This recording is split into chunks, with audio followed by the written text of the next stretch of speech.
Hi, I'm Britt. And my name is Alissa. And this is Skeletales. And this is the podcast where we strive to answer the age-old question of, is my dead grandma watching me? That's right. We also share true tales of the strange, unusual, and paranormal. Heck yeah, we do. Hey, Britt, what are we talking about this week? You know how some people are like, you guys told that story about the creepy doppelganger ghost in the back of the car. Well, now I'm afraid to drive. You guys told that story about a shadow person being in the closet. Now I'm afraid of my room. Well, we're adding to the list. You think you can go to work and be safe? Forget about Heck it. no. Paranormal everywhere, baby. Yeah, like you need another reason not to go to work. We're going to give you several. All right? That's right. You might be calling in tomorrow, so get ready. Do you want to go first? I have a phenomenal one to start us off with. It is strange. It is unusual, possibly paranormal. So buckle up. I'll be the judge of that. This comes from Anonymous. I was born in 1977. My 8 siblings were all much older than me, like just graduated or getting ready to graduate high school and around that age. One of my older brothers, who had recently graduated high school, was offered this construction job near Chicago, which was roughly 6 hours away from home. We had family in Chicago, and this was the late 70s, so it wasn't really a big deal or out of the ordinary. My big brother ended up hurting himself, though, really badly, right before he was supposed to head to this new job. So he was unable to go. After speaking with his close buddy about this job opportunity, he called and let the contractor know that he'd been really hurt, but that one of his really close friends was interested in taking the job and asked if it would be okay. The contractor agreed and said, "No problem." So off my brother's friend went in his place.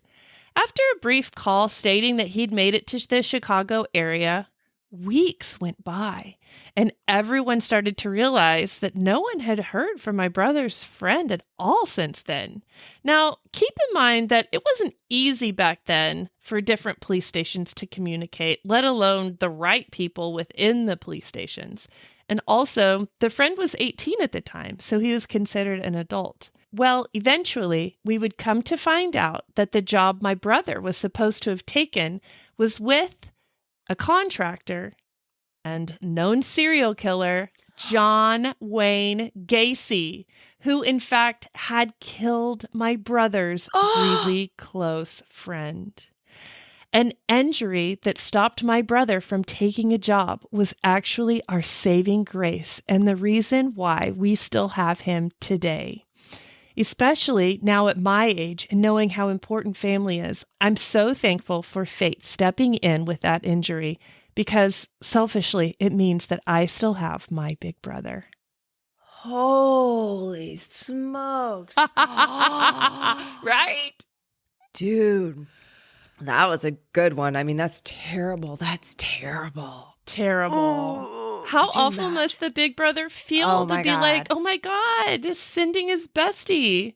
Right? Like he could have just been like, sorry, dude, I can't make it. But he's like being a good employee and being like, look, I can't go, but here's my replacement. I found someone for you. Yeah.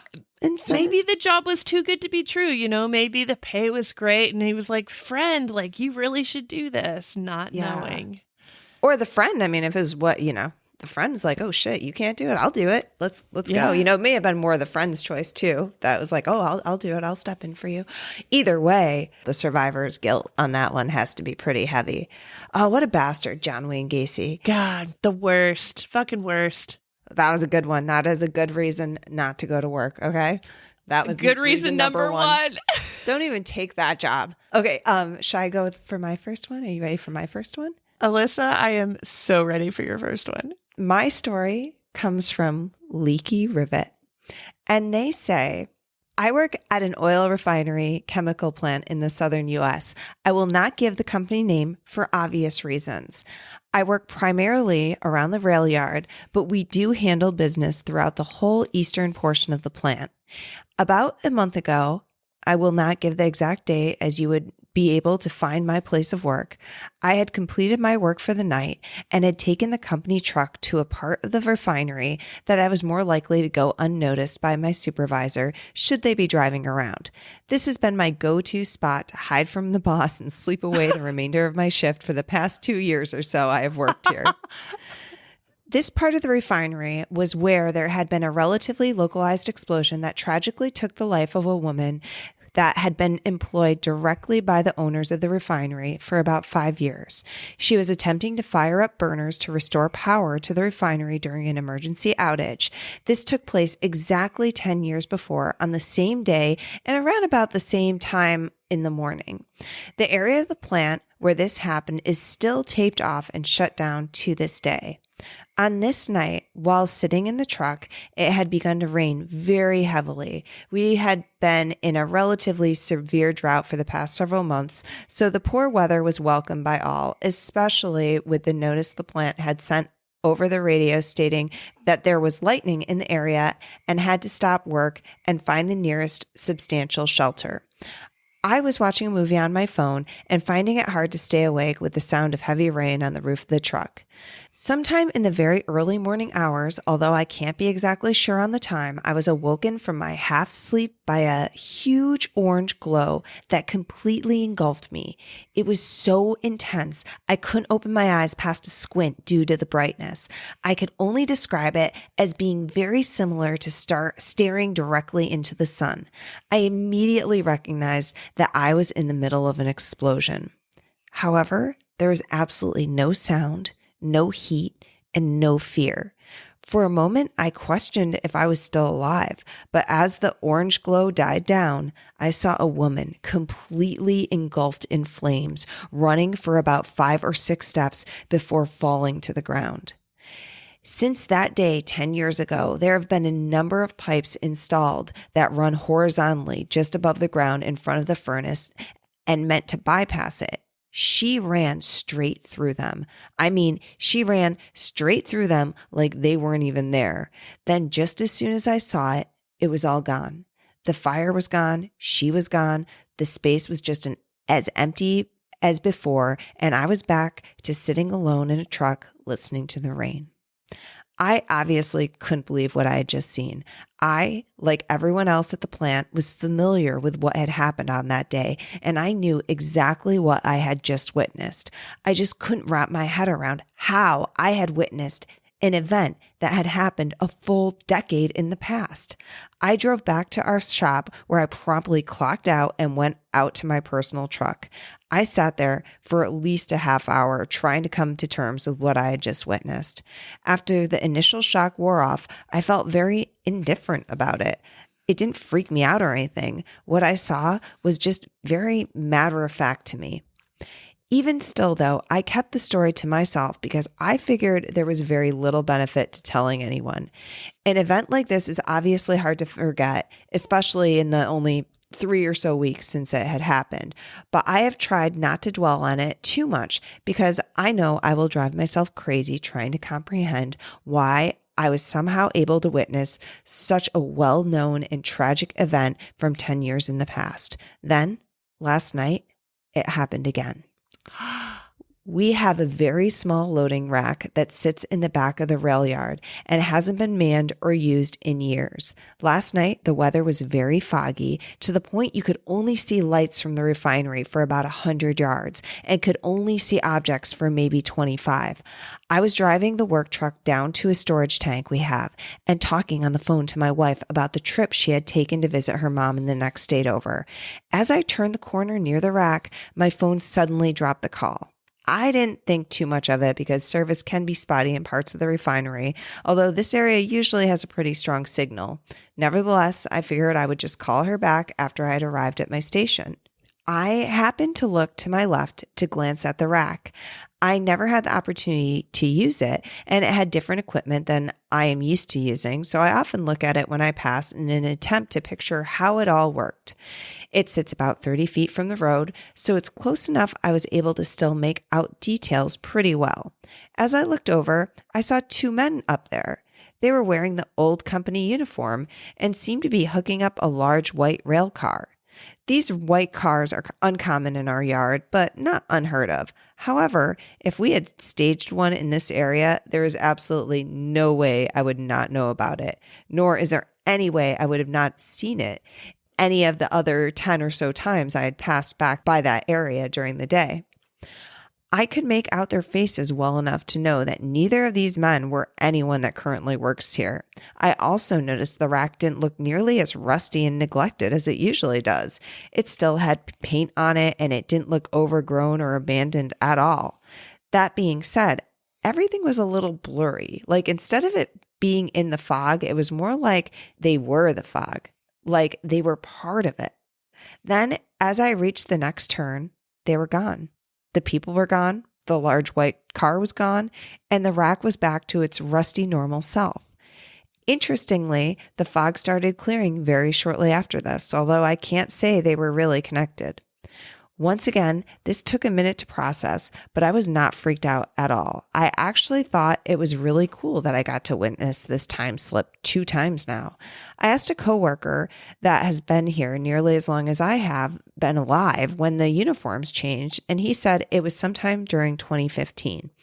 I don't know if I also saw them 10 years in the past or if it was a different, more random amount of time. Our company has been here since the 60s, so there is really no telling. Both events seem to move slower than normal time. Not slow motion, just a little slower than normal.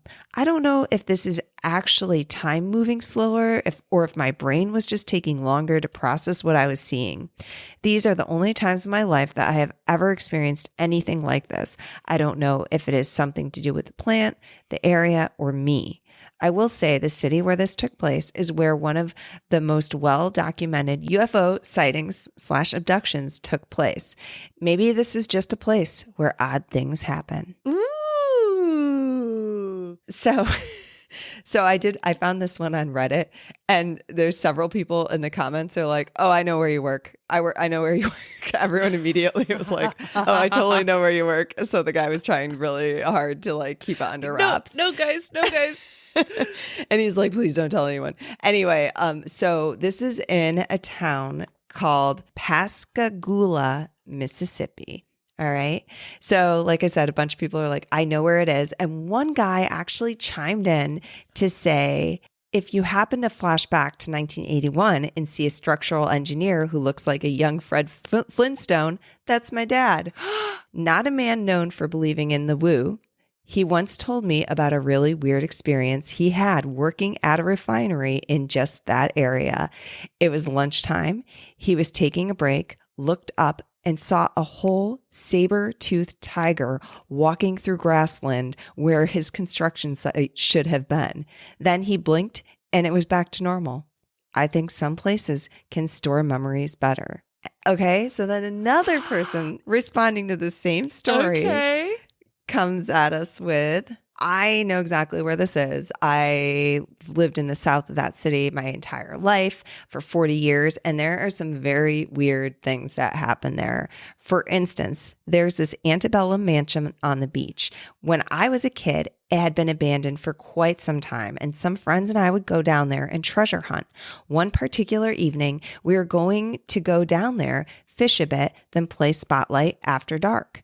I was on the beach across from the house and could hear the sound of hoofs trotting on cobblestone. After walking around the road and through the old wrought iron gate, I was seemingly transported back in time. Horse-drawn buggies, slaves in the field, women in hoop dresses, and men in dapper suits having some kind of dinner party.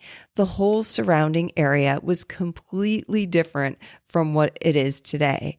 It couldn't have been more than a few seconds, but it felt like I was there for an hour. Completely surreal. I freaked out and never trespassed there again. Then there was another house up the road a bit from there that had burned down and been rebuilt like 4 different times. In my late teens, I was taking my girlfriend home late one night. As we pulled up to the stop sign in front of the house, she and I both saw one of the rooms engulfed in flames. But it wasn't, so we circled the block, come back around, and the situation was normal. A friend of mine's parents had a house on the river. Him and another friend of mine said that they saw 3 Native Americans paddling in canoes one evening, then suddenly disappearing. And of course, they say the river sings sometimes. I've heard it in the next town over, but it really is more like a hum or a buzz. That's just a few of the strange, unexplained things that I've seen or heard of. It's not a drop in the bucket, though. There's so many more. But I'm not much of a storyteller. Anytime I hear some crazy something about this old place, I tend to believe it. There's been way too many historical and unexplained events happen around here for me not to. Okay, so they mention a lot in these stories already. I am going to tell you about the Pascagoula UFO abduction. Oh, good. And this is coming from Hines Community College. Sponsored by the ketchup. Yeah. No, Hinds. Oh, That's okay. Hines. Okay. Yes. Okay.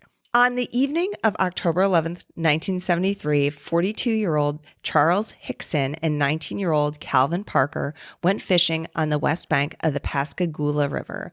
As dusk fell, they heard a whirring/whizzing sound and saw flashes of blue light on the water. They looked up to see an oval-shaped object approximately 30 to 40 feet across and 8 to 10 feet high. 3 creatures came gliding out of the craft and took them aboard.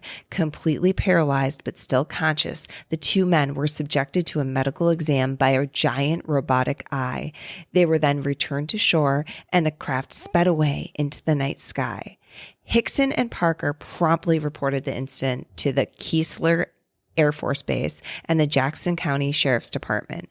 A secretly made audio recording revealed that they were traumatized, worried about their families, and had no intentions of deceiving anyone. Hickson reportedly passed a polygraph examination. Dr. J. Allen Hynek, professor of astronomy at Northwestern University, studied the case and concluded, "There is no question in my mind that these men have had a very real, frightening experience." Hickson and Parker described the creatures as 6-foot tall, robotic humanoids with gray elephant-like skin, bullet-shaped heads, slit-shaped mouths, and crab-like pincers. They had the ability to levitate and hovered just above the ground. In 2019, Pascagoula installed a plaque near the abduction site to commemorate the incident. And so there's actually a couple of like little drawings and illustrations on this website of what looks like a shark head. Let me show you this one. He looks a little like the guy from Goonies. Oh, it does. It looks like Sloth from Goonies. Sloth, yes. If you told me that this was the inspiration for Sloth, like I would believe it. Like you'd have me going for sure. But it kind of looks like a shark, like monster sort of something. So some weird shit has happened in this little town of Pascagoula. No, I'm saying it wrong every time. Mississippi. One of the stories also mentioned how the river sings.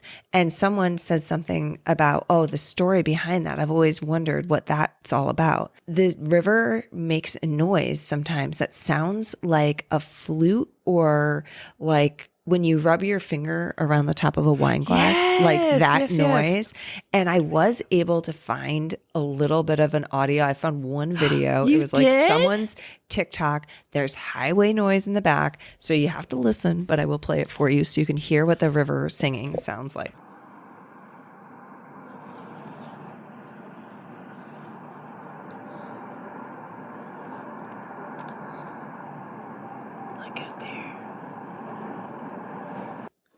Do you hear it at all? It sounded a little like a mosquito buzzing. It's very subtle. You can hear the highway noises and it's river noises, I guess, too. But there's on there very, very subtle, like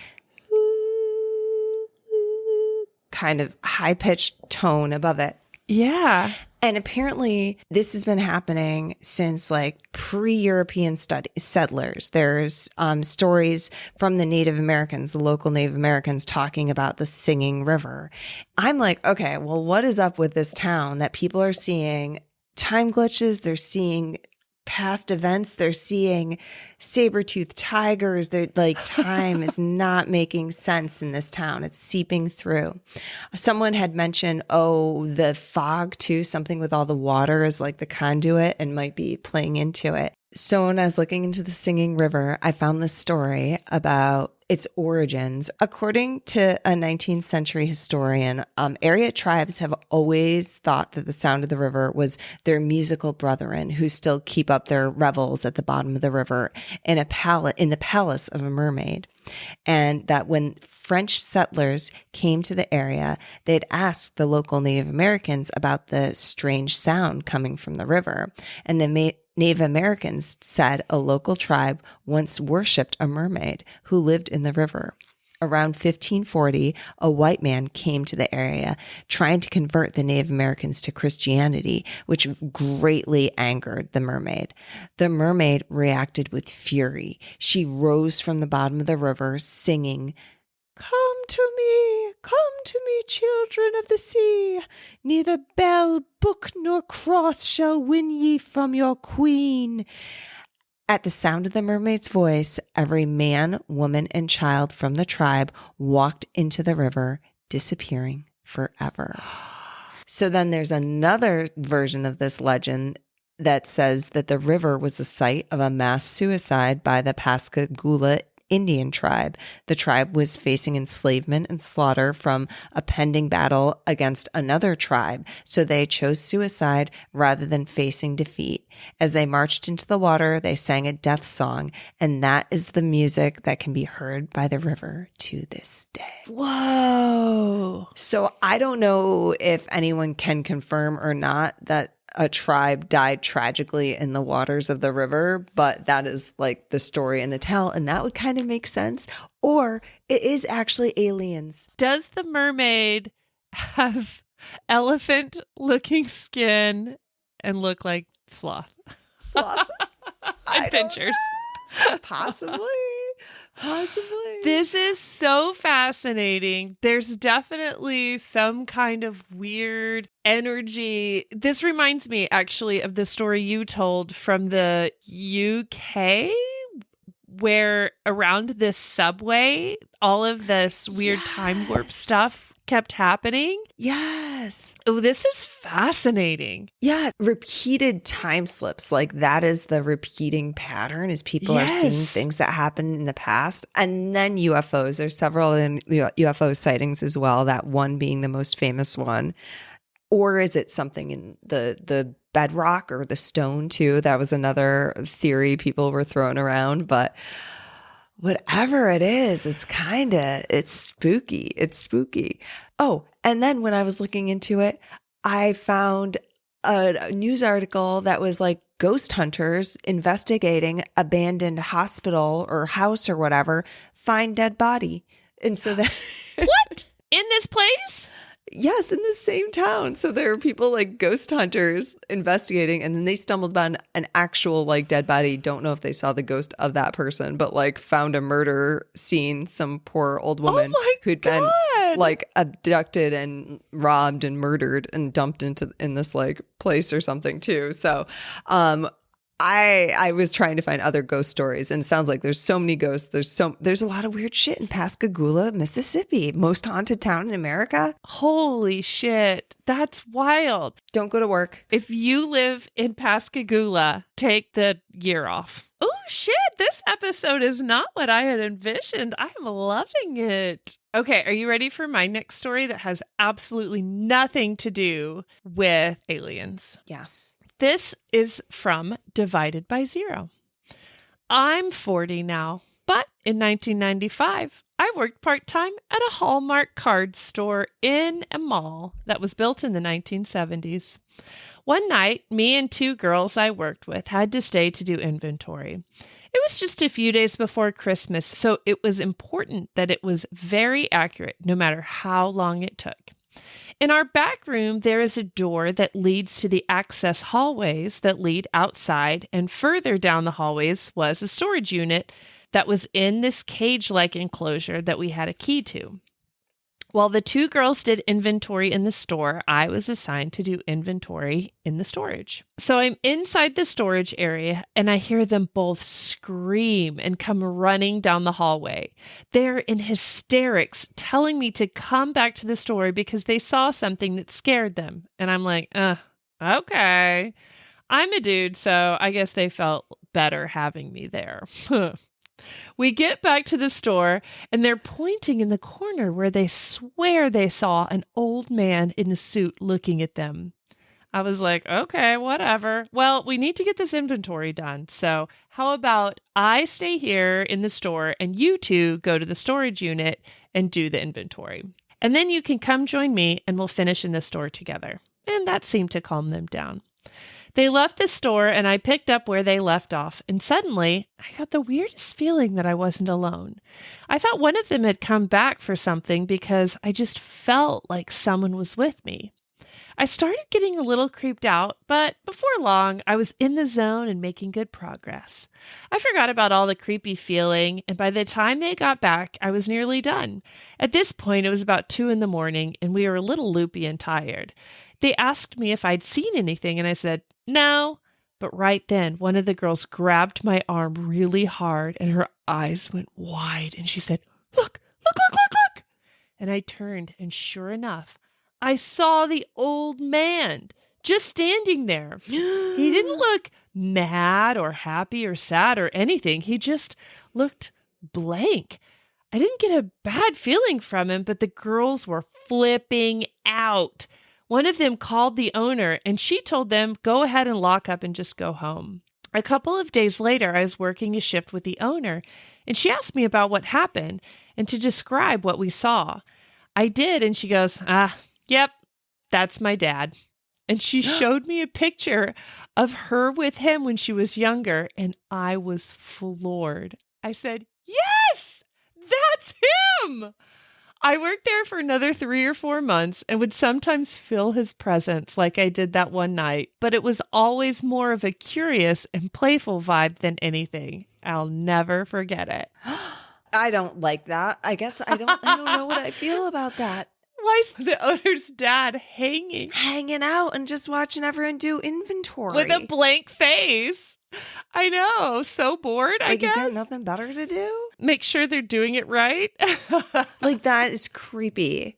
You know, a Hallmark store is a very kind of calm, quiet, mellow place, like, to hang out. So I don't know, I could think of worse places to have to spend eternity than a Hallmark store. It sounds really boring. I probably would watch people do inventory for funsies, I guess. Like, not much else going on in a Hallmark. I just remember at that time in the 90s, we went regularly into the Hallmark store to get my mom precious moments for Mother's Day, birthday, Christmas. Every holiday, she got a precious moment. Bless her heart. I think she had 700 before she's like, enough. Enough. I don't need any more. That's really fun. I had a friend, my friend Kim worked at Hallmark. And for a minute, I was like, I wonder if this could be Kim. It could still be. It might be. Might be Kim. Kim could have been one of the girls who was freaking out. Yeah. Let's ask her. Basically. It could have been her. Do you have another story? Yes. Okay. Well, I have a story that is kind of similar. This story comes from Doofendork, and they say, I work for a company that cleans for apartment complexes and supermarkets, hired in to clean in basement corridors from time to time in said apartment complexes. After unlocking the door to one of these corridors, I made sure I had my supplies and that I locked the door behind me. Walking down the corridor with swivel mop in hand, pushing it along as I listened to music, I noticed something at the corner of my eye, and it almost made me jump. I turned around and saw a kid standing a few feet away from me. I didn't even ever hear him approach me, which startled me. It was a kid who couldn't have been older than 4 years old, and for some reason, he was all alone. He was wearing a green jumper, sweatpants, and typical kid socks in garish colors. It was like seeing myself back in the 90s, his whole outfit looking either based on that look or some really old hand-me-downs. "Hi," he said simply, fidgeting where he stood. Gobsmacked, I answered, "Hi, Can I help you? What are you doing here? He asked curiously, and I simply answered, I'm cleaning. I got to make sure the corridors aren't all dusty and stuff, I guess. After that, I got no answer. He just stood there and fidgeted while looking at me. I continued cleaning for a minute or something, and before I regained the courage to speak up again and ask the kid where his parents are or what apartment he lives in so I can send him back, I turn around and the kid is just completely gone. I did a patrol down the corridors and made sure he wasn't hiding anywhere or running around playing on his own. The door was still locked when I reached it, and I didn't see him anywhere. I hate cleaning the corridors even more nowadays after this incident. Definitely a reason not to go back to work. No.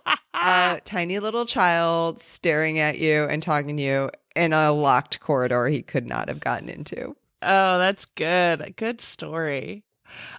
Okay, are you ready to hear my my last little cherry on top for the night? I am. This comes from Gritty Fan Club. I was working with my research team late one night when we realized that we needed to go grab something from our lab a couple of buildings over. I drew the short straw, so I headed over to our lab at around 1 a.m.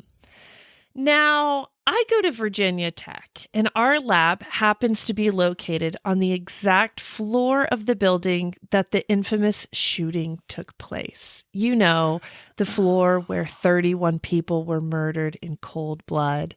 The 32nd victim was shot on the residential side of the campus. I tried not to think about this as I went into the lab to get our missing equipment. I had eerie vibes the whole time, but I wasn't completely spooked out until the door to the lab closed unexpectedly. I tried to turn the handle, but it wouldn't budge. As soon as I realized that I was trapped and had that oh shit moment, the lights went out. Frantically, I called the rest of my team for help on my phone. When I hung up, I felt a finger touch my lips in the shh hand gesture. I have never been more scared in my life. It felt like I was reliving someone's hiding from the shooter in our small lab space. My team arrived a couple of minutes later, and the door opened without issue. I must have looked insane to them because everything that had been happening to me stopped just a few moments before they entered the building. I never went into Norris alone again, and never after 10 p.m. I wonder which one of the victims was trying to keep me, quote unquote, safe that night. Gut-wrenching, right? That's freaky. That is unsettling. Talk about horror, though. Like, you're already on edge, and then to have the door lock and the lights turn off and somebody touch your lips. Nope. And someone shh. That made, when you said that, that made me like touch my own lips just to feel like what that would feel. I hate that so much.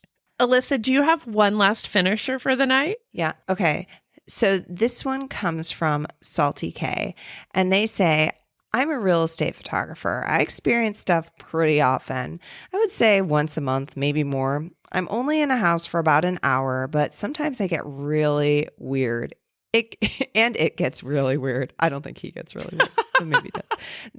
This probably has to be the last job people think of when it comes to weirdness, but after several years, I gotta say that stuff happens during the day and in more houses than people think. Here's where my job fits in. I shoot properties that are abandoned, estate sales, and the oldest homes in the area. I also show up sometimes hours after repairs have been completed when things in the house tend to be all riled up. Why don't you have any pictures of ghosts, Guy? I have my batteries fully drained 3 times, so I don't ask them to give me a sign or anything. I usually ask them to leave me alone so I can just finish my job and leave, and that usually works. I don't get freaked out, but one time was, I don't know. I don't have a feeling for it. I was photographing the basement, and I started to feel crowded. The basement was wide open and empty, but it got a little chilly. It went from crowded to feeling like 8 or more people were heavily interested in what I was doing and were way, way too close. I'm thinking, please just let me finish. It's probably nothing, but just let me finish. The real estate agent brought her kid and he was playing upstairs. The agent was on the top floor. There was no one in the basement with me. Then I hear the kid open the door. He's standing at the top of the stairs and he said hi and waves. I said hi. He asked what I was doing and I said, taking pictures for your mom. And he said, oh, then yelled up to his mom, Mom, who are all those people in the basement? She says, it's just the photographer. Don't bother him. I believe he saw what I felt and I was bothered. Bothered AF. Still finished the shoot, but got the F out of there as fast as I could. After a few years of stuff like that, I think I've developed a bit of a feeling for it. I've been 100% right on deaths in houses. I'll just casually ask if it's an estate sale and the agents will give me the rundown of the place. That is marvelous. Leave it to the little kid. Leave it to the little kid to always call it how it is. I just love that one. I just love how he had felt like there were a bunch of people around. He's like, you know what? Just chill. It's fine. It's fine. And the kid, he's like, yeah, did he hear them? Did he see them? Like, did he think there's a party downstairs? That's why he's like, what's going on down there? All those people. That reminds me of the show we talk about. Ghosts. All the like diseased people in the basement. The cholera pit. Yeah, that's what it is. That's probably exactly what it's like. It's obviously a cholera pit and all the cholera bodies. Just hanging out with the photographer. Exactly. Oh my gosh. That was fun. I really enjoyed this. It was fun. You told some real disturbing stories. Not sure why you're so excited. Okay. It was really fun to listen to yours. I may not sleep well even after researching the ones for mine. But in conclusion, though, call in tomorrow. Don't go to work. Look, how many different excuses do you now have not to go to work? I mean, very valid. Just tell them you've seen ghosts. Yeah. And then they'll be like, was it my dad? Yes. Yeah, I'm sure everyone will believe you and it'll go really well. Well, for you. Well. If you say there's a man standing in the corner staring at you while you work and then you just can't handle it. A man or a young child wearing old-timey clothes. A child. Yeah. Do that. That one's better. I like that one. If you've had a strange work occurrence, doesn't have to be haunted, but it can be strange and unusual, please call and tell us what it is to our hotline. Oh, wait, I do the hotline. It's true. You don't know the number? 302-689-DEAD. But also you can email. 3323. Oh, wait, I didn't even say the whole number. Oh my God. 206. 302-689-DEAD. 302-689. Is that my phone number? No. Oh my God, Alissa. No, I said 206. You're messing me up. That's not right. You're messing me up. Okay. Call us. 302-689-DEAD. 302-689-3323. You can also write in your tales to the Skeletals Hotbox. Heck yeah, you can. And that is skeletalspodcast@gmail.com. Tell us all about your weirdest coworkers. I worked with a guy who was a pathological liar before. All sorts of stories. Told everyone his dad was dead. Took a leave of absence. His dad was not dead. Another coworker ran into him at a restaurant having dinner with his dad. And that is just one. That just scratches the surface. Oh, I got a horror story from an old coworker. A lady was being a real Karen. And so he walked in the back and he passed a cup along to every employee and said, give a little spit. And then filled that up with some Diet fucking Coke and handed it to her. In conclusion, be nice to your waitstaff. Oh my God, I hate that story. Oh my God, I hate that story so much. That's so gross. I can't believe you just told that story. I didn't tell you where I worked. You worked? Yeah, I mean, I was 19. But still. I know. That's so gross. In Rochester, New York, where I grew up and stuff, there was just a dead body pulled out of the reservoir, and there's a boil your water order, and they've realized that body was in there for a month. 1 month. Literally just today they like released that. Oh God. So, drinking up some dead bodies. Oh. And loogies. Oh my God, you guys, don't go to work. Don't drink anything ever. I think you're safe if it's fermented. So like some wine, you're fine. Lay in bed. There you go. Just drink all day, drink alcohol. We're setting your day up nice for you tomorrow. Quit your jobs. Live your lives. Okay, guys? And write ghost stories into us. That's how you should spend your days. We got your new job. For sure. Hey, we're also on all the socials. You can come find us on Instagram, Facebook. We're on Facebook community. We're over on TikTok. We also have an Etsy shop, a merch shop over on Etsy. Yes. Before you quit your job, go ahead and splurge the rest of your paycheck over on our merch shop. We've got some awesome t-shirts, mugs, buttons, and haunted shit over there. Skeletalespodcast.etsy.com. Alissa, was there anything else that you wanted to discuss tonight? You know, actually, Britt, I was on like LinkedIn earlier, Mm-hmm. and I saw a job that I thought that would be a really good fit for you. Oh, what was it? Here, let me bring up the title real quick. It says, Okay. Haunt you later. Haunt y'all later. I actually would love that job. Wait, you think you'd have to die and be a ghost? Living haunting. Can we do that? Okay, I like that. You're hired. I'm going to find someone to haunt the shit out of you. They'll pay you to do that. Perfect. All right. Good night. Good night.